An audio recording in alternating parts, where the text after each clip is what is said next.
এক স্কুলের এক স্যার ক্লাসের সমস্ত শিক্ষার্থীদেরকে উদ্দেশ্য করে বললেন, বাবারা তোমরা বলো তো পদ্মা সেতু কোন নদীর উপর অবস্থিত?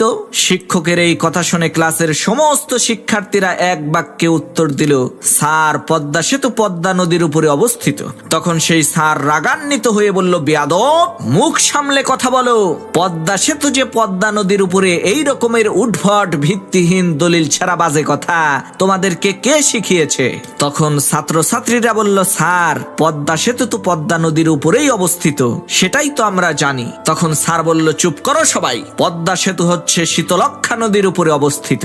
শিক্ষকের এই কথা শোনার পর সমস্ত শিক্ষার্থীরা বাড়িতে যে তাদের মা বাবার কাছে বিচার দিল, কেমন স্কুলে আমাদেরকে তোমরা ভর্তি করেছো?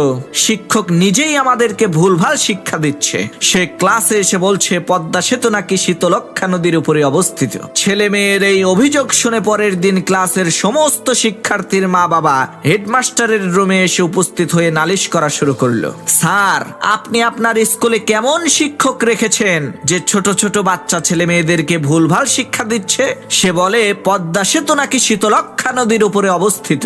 তখন হেডমাস্টার বলল, গত 3 মাস যাবত আপনাদেরকে এই স্কুলের বেতন দেওয়ার জন্য খবর পাঠাচ্ছি, আপনারা কেউ আসেন না। শোনেন, যে পর্যন্ত সবাই স্কুলের বেতন পরিশোধ না করবেন সেই পর্যন্ত ওই পদ্মা সেতু শীতলক্ষ্যা নদীর উপরেই থাকবে।